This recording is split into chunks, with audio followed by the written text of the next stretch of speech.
أعوذ بالله من الشيطان الرجيم بسم الله الرحمن الرحيم ياسين والقرآن الحكيم إنك لمن المرسلين على صراط مستقيم تنزيل العزيز الرحيم لتنذر قوما ما أنذر آباؤهم فهم غافلون لقد حق القول على أكثرهم فهم لا يؤمنون إنا جعلنا في أعناقهم أغلالا فهي إلى الأذقان فهم مقمحون وجعلنا من بين أيديهم سدا ومن خلفهم سدا فأغشيناهم فهم لا يبصرون وسواء عليهم أنذرتهم أم لم تنذرهم لا يؤمنون إنما تنذر من اتبع الذكر وخشي الرحمن بالغيب فبشره بمغفرة وأجر كريم إنا نحن نحيي الموتى ونكتب ما قدموا وآثارهم وكل شيء أحصيناه في إمام مبين واضرب لهم مثلا أصحاب القرية إذ جاءها المرسلون إذ أرسلنا إليهم اثنين فكذبوهما فعززنا بثالث فقالوا إنا إليكم مرسلون قالوا ما أنتم إلا بشر مثلنا وما أنزل الرحمن من شيء إن أنتم إلا تكذبون قالوا ربنا يعلم إنا إليكم لمرسلون وما علينا إلا البلاغ المبين قالوا إنا تطيرنا بكم لئن لم تنتهوا لنرجمنكم وليمسنكم منا عذاب أليم قالوا طائركم معكم أئن ذكرتم بل أنتم قوم مسرفون وجاء من أقصى المدينة رجل يسعى قال يا قوم اتبعوا المرسلين اتبعوا من لا يسألكم أجرا وهم مهتدون وما لي لا أعبد الذي فطرني وإليه ترجعون أأتخذ من دونه آلهة إن يردني الرحمن بضر لا تغني عني شفاعتهم شيئا ولا ينقذون إني إذا لفي ضلال مبين إني آمنت بربكم فاسمعون قيل ادخل الجنة قال يا ليت قومي يعلمون بما غفر لي ربي وجعلني من المكرمين وما أنزلنا على قومه من بعده من جند من السماء وما كنا منزلين ما كان إلا صيحة واحدة فإذا هم خامدون يا حسرة على العباد ما يأتيهم من رسول إلا كانوا به يستهزئون ألم يروا كما أهلكنا قبلهم من القرون أنهم إليهم لا يرجعون وإن كل لما جميع لدينا محضرون وآية لهم الأرض الميتة وأحييناها وأخرجنا منها حبا فمنه يأكلون وجعلنا فيها جنات من نخيل وأعناب وفجرنا فيها من العيون ليأكلوا من ثمره وما عملته أيديهم فلا يشكرون سبحان الذي خلق الأزواج كلها مما تنبت الأرض ومن أنفسهم ومما لا يعلمون وآية لهم الليل نسلخ منه النهار فإذا هم مظلمون والشمس تجري لمستقر لها ذلك تقدير العزيز العليم والقمر قدرناه منازل حتى عاد كالعرجون القديم لا الشمس ينبغي لها أن تدرك القمر ولا الليل سابق النهار وكل في فلك يسبحون وآية لهم أنا حملنا ذريتهم في الفلك المشحون وخلقنا لهم من مثله ما يركبون وإن نشأ نغرقهم فلا صريخ لهم ولا هم ينقذون إلا رحمة منا ومتاعا إلى حين وإذا قيل لهم اتقوا ما بين أيديكم وما خلفكم لعلكم ترحمون وما تأتيهم من آية من آيات ربهم إلا كانوا عنها معرضين وإذا قيل لهم أنفقوا مما رزقكم الله قال الذين كفروا للذين آمنوا أنطعم من لو يشاء الله أطعمه إن أنتم إلا في ضلال مبين ويقولون متى هذا الوعد إن كنتم صادقين ما ينظرون إلا صيحة واحدة تأخذهم وهم يخصمون فلا يستطيعون توصية ولا إلى أهلهم يرجعون ونفخ في الصور فإذا هم من الأجداث إلى ربهم ينصلون قالوا يا ويلنا من بعثنا من مرقدنا هذا ما وعد الرحمن وصدق المرسلون إن كانت إلا صيحة واحدة فإذا هم جميع لدينا محضرون فاليوم لا تظلم نفس شيئا ولا تجزون إلا ما كنتم تعملون إن أصحاب الجنة اليوم في شغل فاكهون هم وأزواجهم في ظلال على الأرائك متكئون لهم فيها فاكهة ولهم ما يدعون سلام قولا من رب رحيم وامتازوا اليوم أيها المجرمون ألم عهد إليكم يا بني آدم ألا تعبدوا الشيطان إنه لكم عدو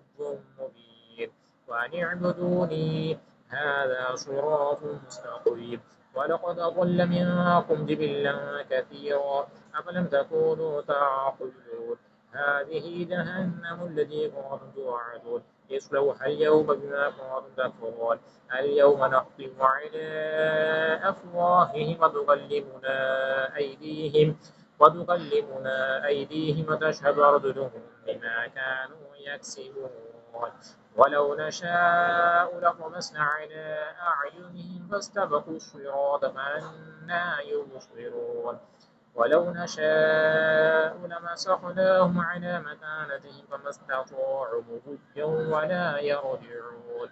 ومن نعمره نكس في الخلق أفلا يعقلون وما علمناه الشعر وما ينبغي له إن هو إلا ذكر وقرآن مبين لينذر من كان حيا ويحق القول على الكافرين أولم يروا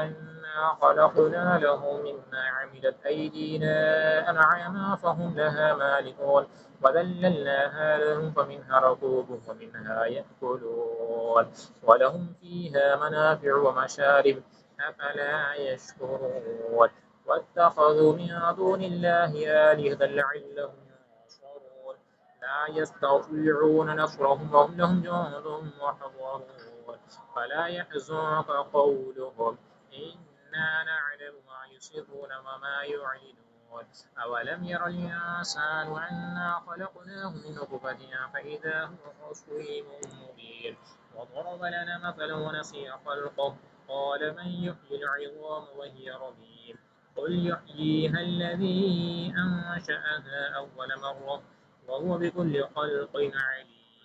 الذي جعل لكم من الشجر الأخضر نارا فإذا أنتم منه توقدون أوليس الذي خلق السماوات والأرض بقادر على أن يخلق مثلهم بلى وهو الخلاق العليم إنما أمره إذا أراد شيئا أن يقول له كن فيكون فسبحان الذي بيده ملكوت كل شيء وإليه ترجعون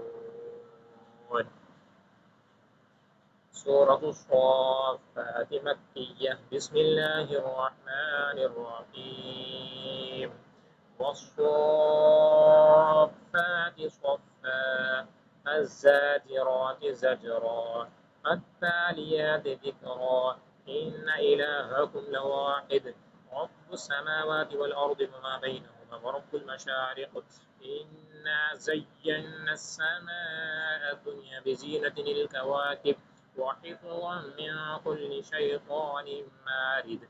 لا يسمعون إلى الملأ الأعلى ويقذفون من كل جانب دحورا ولهم عذاب واصب إلا من خطف الخطفة فأتبعه شهاب ثاقب فاستفتهم أهم أشد خلقا أم من خلقنا إنا خلقناهم من طين لازب بل عجبت ويسخرون وإذا ذكروا لا يذكرون وإذا رأوا آية يستسخرون وقالوا إن هذا إلا سحر مبين أإذا متنا وكنا ترابا وعظاما أإنا لمبعوثون أو آباؤنا الأولون قل نعم وأنتم داخلون فإنما هي زجرة واحدة فإذا هم ينظرون وقالوا يا ويلنا هذا يوم الدين هذا يوم الفصل الذي كنتم به تكذبون واحشروا الذين ظلموا أزواجهم ما كانوا يعبدون من دون الله فاهدوهم إلى صراط الجحيم وقفوهم إنهم مسؤولون ما لكم لا تناصرون بل هم اليوم مستسلمون وأقبل بعضهم على بعض يتساءلون قالوا إنكم كنتم تأتوننا عن اليمين قالوا بل لم تكونوا مؤمنين وما كان لنا عليكم من سلطان بل كنتم قوما طاغين وحق علينا قول ربنا إنا لذائقون فأغويناكم إنا كنا غاوين فإنهم يومئذ في العذاب مشتركون إنا كذلك نفعل بالمجرمين إنهم كانوا إذا قيل لهم لا إله إلا الله يستكبرون ويقولون أئنا لتاركو آلهتنا لشاعر مجنون بل جاء بالحق وصدق المرسلين إنكم لذائقو العذاب الأليم وما تجزون إلا ما كنتم تعملون إلا عباد الله المخلصين أولئك لهم رزق معلوم فواكه وهم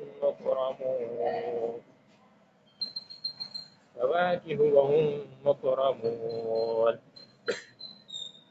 في جنات النعيم على سرر متقابلين يطاف عليهم بكأس من معين بيضاء لذة للشاربين لا فيها غول ولا هم عنها ينزفون وعندهم قاصرات الطرف عين كأنهن بيض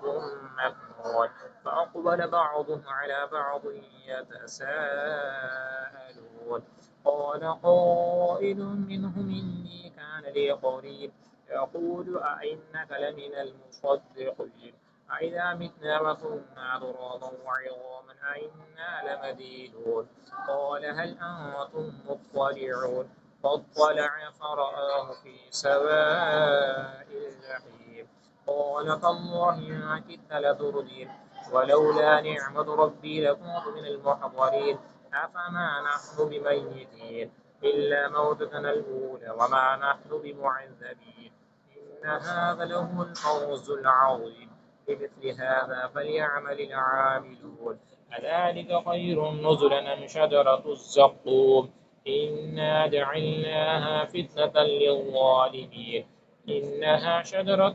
تخرج في أصل الجحيم طلعها كأنه رؤوس الشياطين فإنهم لآكلون منها فمالئون منها البطون ثم إن لهم عليها لشوبا من حميم ثم إن مرجعهم لإلى الجحيم إنهم ألفوا آباءهم ضالين فهم على آثارهم يهرعون ولقد ضل قبلهم أكثر الأولين ولقد أرسلنا فيهم منذرين فانظر كيف كان عاقبة المنذرين إلا عباد الله المخلصين ولقد نادانا نوح فلنعم المجيبون ونجيناه وأهله من الكرب العظيم وجعلنا ذريته هم الباقين وتركنا عليه في الآخرين سلام على نوح في العالمين إنا كذلك نجزي المحسنين إنه من عبادنا المؤمنين ثم أغرقنا الآخرين وإن من شيعته لإبراهيم إذ جاء ربه بقلب سليم إذ قال لأبيه وقومه ماذا تعبدون أئفكا آلهة دون الله تريدون فما ظنكم برب العالمين فنظر نظرة في النجوم فقال إني سقيم فتولوا عنه مدبرين فراغ إلى آليتهم فقال ألا تأكلون ما لكم لا تنطقون فراغ عليهم ضربا باليمين فأقبلوا إليه يزفون قال أتعبدون ما تنحتون والله خلقكم وما تعملون قالوا ابنوا له بنيانا فألقوه في الجحيم فأرادوا به كيدا فجعلناهم الأسفلين فقال إني ذاهب إلى ربي سيهدين رب هب لي من الصالحين فبشرناه بغلام حليم فلما بلغ معه السعي قال يا بني إني أرى في المنام أني أذبحك فانظر ماذا ترى قال يا أبت افعل ما تؤمر ستجدني إن شاء الله من الصابرين فلما أسلم وتله للجبين وناديناه أن يا إبراهيم قد صدقت الرؤيا إنا كذلك نجزي المحسنين إن هذا لهو البلاء المبين وفديناه بذبح عظيم وتركنا عليه في الآخرين سلام على إبراهيم كذلك نجزي المحسنين إنه من عبادنا المؤمنين وبشرناه بإسحاق نبيا من الصالحين وباركنا عليه وعلى إسحاق ومن ذريتهما محسن وظالم لنفسه مبين ولقد مننا على موسى وهارون ونجيناهما وقومهما من الكرب العظيم ونصرناهم فكانوا هم الغالبين وآتيناهما الكتاب المستبين وهديناهما الصراط المستقيم وتركنا عليهما في الآخرين سلام على موسى وهارون إنا كذلك نجزي المحسنين إنه من عبادنا المؤمنين وإن إلياس لمن المرسلين إذ قال لقومه ألا تتقون أتدعون بعلا وتذرون أحسن الخالقين الله ربكم ورب آبائكم الأولين فكذبوه فإنهم لمحضرون إلا عباد الله المخلصين وتركنا عليه في الآخرين سلام على الياسين إنا كذلك نجزي المحسنين إنه من عبادنا المؤمنين وإن لوطا لمن المرسلين إذ نجيناه وأهله أجمعين إلا عجوزا في الغابرين ثم دمرنا الآخرين وإنكم لتمرون عليهم مصبحين وبالليل أفلا تعقلون وإن يونس لمن المرسلين إذ أبق إلى الفلك المشحون فساهم فكان من المضحضين فالتقمه الحوت وهو مليم فلولا أنه كان من المسبحين للبث في بطنه إلى يوم يبعثون فنبذناه بالعراء وهو سقيم وأنبتنا عليه شجرة من يقطين وأرسلناه إلى 100,000 أو يزيدون فآمنوا فمتعناهم إلى حين فاستفتهم لربك البنات ولهم البنون أم خلقنا الملائكة إناثا وهم شاهدون ألا إنهم من إفكهم ليقولون ولد الله وإنهم لكاذبون أصطفى البنات على البنين ما لكم كيف تحكمون أفلا تذكرون أم لكم سلطان مبين فأتوا بكتابكم إن كنتم صادقين وجعلوا بينه وبين الجنة نسبا ولقد علمت الجنة إنهم لمحضرون سبحان الله عما يصفون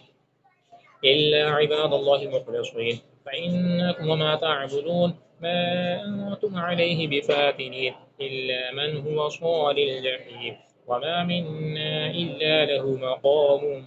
معلوم وإنا لنحن الصافون يصفون وإنا لنحن المسبحون وإن كانوا ليقولون لو أن عندنا ذكرا من الأولين لكنا عباد الله المخلصين فكفروا به فسوف يعلمون ولقد سبقت كلمتنا لعبادنا المرسلين إنهم لهم المنصورون وإن جندنا لهم الغالبون فتول عنهم حتى حين وأبصرهم فسوف يبصرون أفبعذابنا يستعجلون فإذا نزل بساحتهم فساء صباح المنذرين فتول عنهم حتى حين وأبصر فسوف يبصرون سبحان ربك رب العزة عما يصفون وسلام على المرسلين والحمد لله رب العالمين.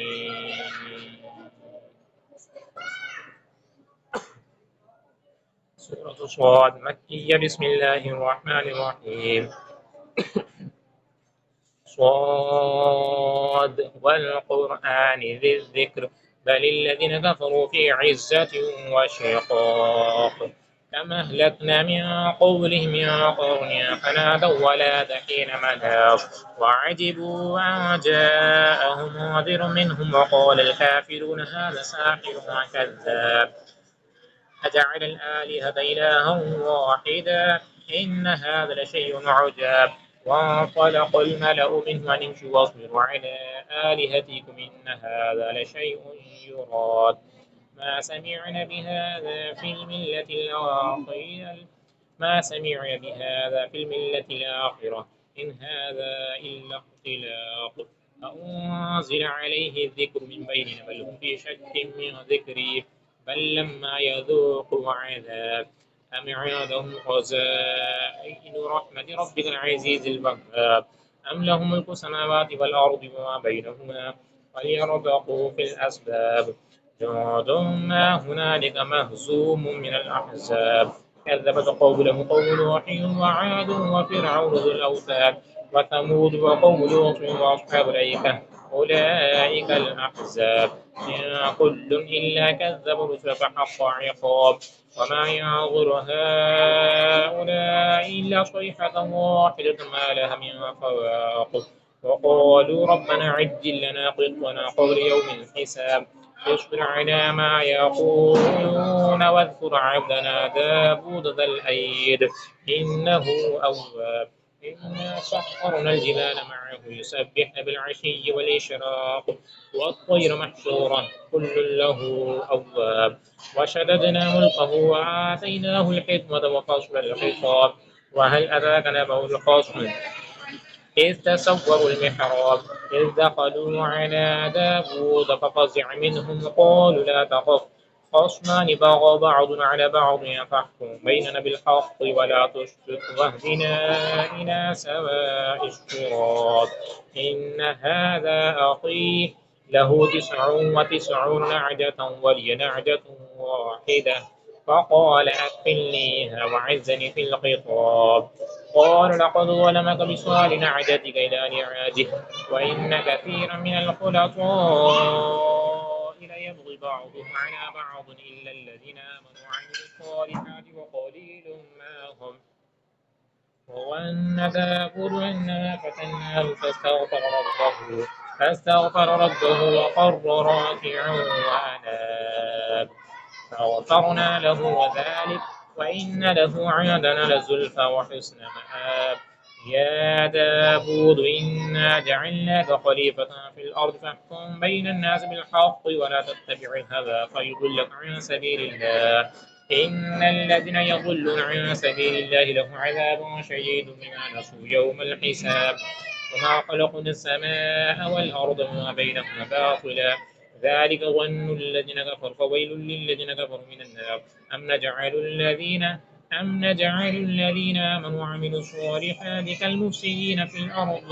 أم نجعل المتقين كالفجار كتاب أنزلناه إليكم مبارك ليدبروا آياته وليتذكر أولو الألباب ووهبنا لداود سليمان نعم العبد إنه أواب إذ عرض عليه بالعشي صافنات الجياد فقال إني أحببت حب الخير عن ذكر ربي حتى توارد بالحجاب ردوها علي فطفق مسحا بالسوق والأعناق ولقد فتنا سليمان وألقينا على كرسيه جسدا ثم أناب قال رب اغفر لي وهب لي ملكا لا ينبغي لأحد من بعدي إنك أنت الوهاب فسخرنا له الريح تجري بأمره رخاء حيث أصاب والشياطين كل بناء وغواص وآخرين مقرنين في الأصوات هذا عطاؤنا فامنن أو أمسك بغير حساب وإن له عندنا لزلفى وحسن مآب واذكر عبدنا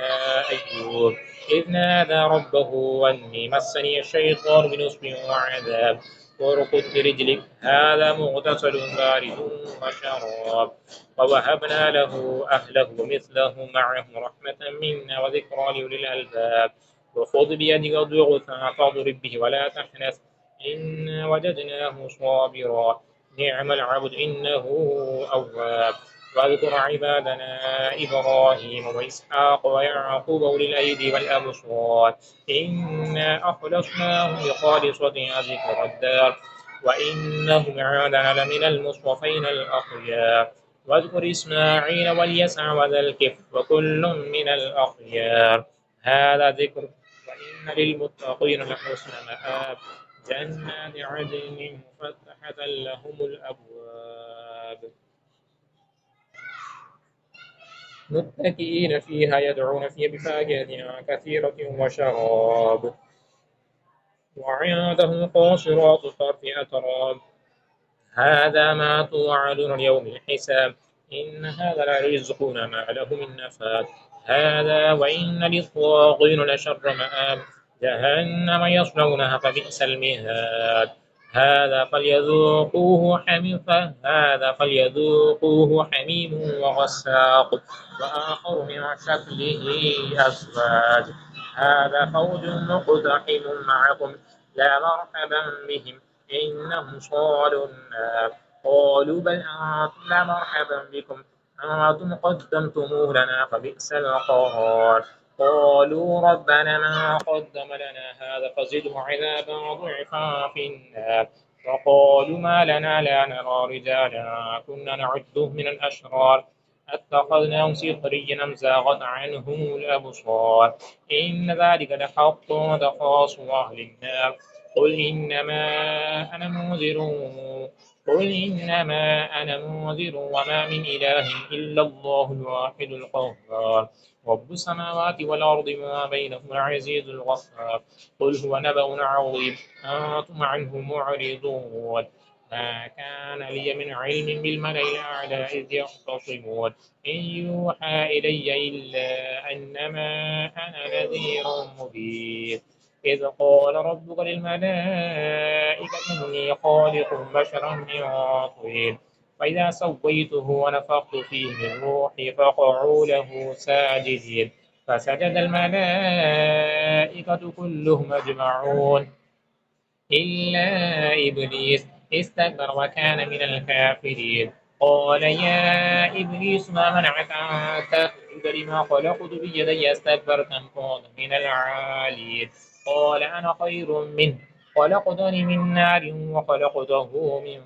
طين قال فاخرج منها فإنك رجيم وإن عليك لعنتي إلى يوم الدين قال رب فانظرني إلى يوم يبعثون قال فإنك من المنظرين إلى يوم الوقت المعلوم قال فبعزتك لأغوينهم أجمعين إلا عبادك منهم المخلصين قال فالحق والحق أقول لأملأن جهنم منك وممن تبعك منهم أجمعين قل ما أسألكم عليه من أجر وما أنا من المتكلفين إن هو إلا ذكر للعالمين ولتعلمن نبأه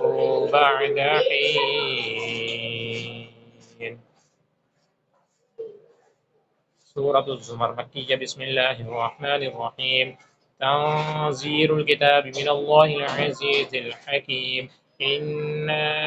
أنزلنا إليك الكتاب بالحق فاعبد الله مخلصا له الدين ألا لله الدين الخالص والذين اتخذوا من دونه أولياء ما نعبدهم إلا ليقربونا إلى الله زلفى إن الله يحكم بينهم فيما هم فيه يختلفون إن الله لا يهدي من هو كاذب وكفار لو أراد الله أن يتخذ ولدا لاصطفى مما يخلق ما يشاء سبحانه هو الله الواحد القهار خلق السماوات والأرض بالحق يكبر الليل على النهار ويكبر النهار على الليل وسخر الشمس والقمر كل يجري لأجل مسمى ألا هو العزيز الغفار خلقكم من نفس واحدة ثم جعل منها زوجها وأنزل لكم من الأنعام ثمانية أزواج يخلقكم في بطون أمهاتكم خلقا من بعد خلق في ظلمات ثلاث ذلكم الله ربكم له الملك لا إله إلا هو فأنا تصرفون إن تكفروا فإن الله غني عنكم ولا يرضى لعباده الكفر وإن تشكروا يرضه لكم ولا تزر وازرة وزر أخرى ثم إلى ربكم مرجعكم فينبئكم بما كنتم تعملون إنه عليم بذات الصدور وإذا مس الإنسان ضر دعا ربه منيبا إليه ثم إذا خوله نعمة منه نسي ما كان يدعو إليه من قبل وجعل لله أندادا ليضل عن سبيله قل تمتع بكفرك قليلا إنك من أصحاب النار أمن هو قانت آناء الليل ساجدا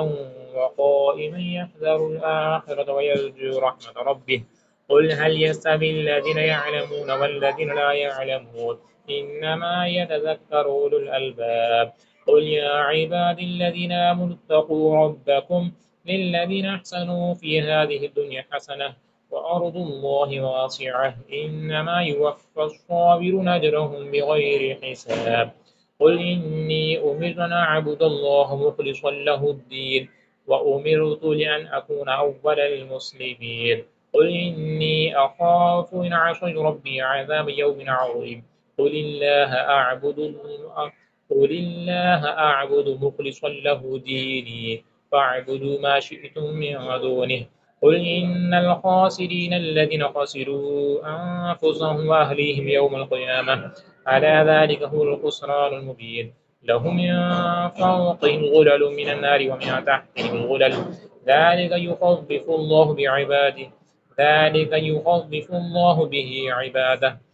يا عباد فاتقون والذين اجتنبوا الطاغوت أن يعبدوها فأنابوا إلى الله لهم البشرى فبشر عباد الذين يستمعون القول فيتبعون أحسنه أولئك الذين هداهم الله وأولئك هم أولو الألباب أفمن حق عليه كلمة العذاب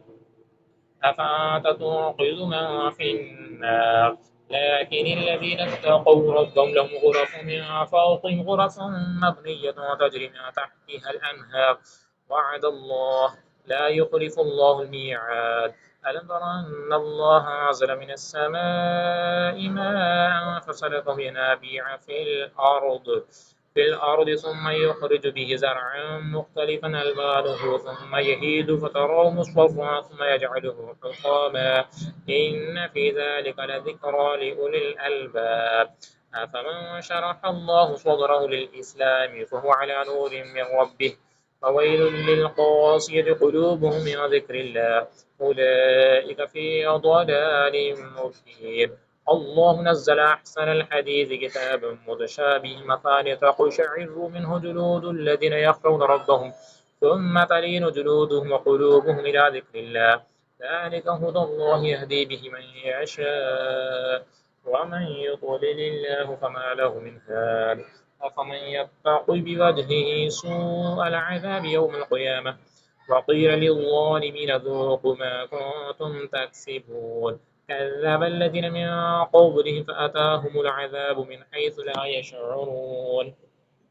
فأذاقهم الله الخزي في الحياة الدنيا والعذاب الآخرة أكبر لو كانوا يعلمون ولقد ضربنا للناس في هذا القرآن من كل مثل لعلهم يتذكرون قرآنا عربيا غير ذي عوج لعلهم يتقون ضرب الله مثلا رجلا فيه شركاء متشاكسون ورجلا سلما لرجل هل يستويان مثلا الحمد لله بل أكثرهم لا يعلمون إنك ميت وإنهم ميتون ثم إنكم يوم القيامة عند ربكم تختصمون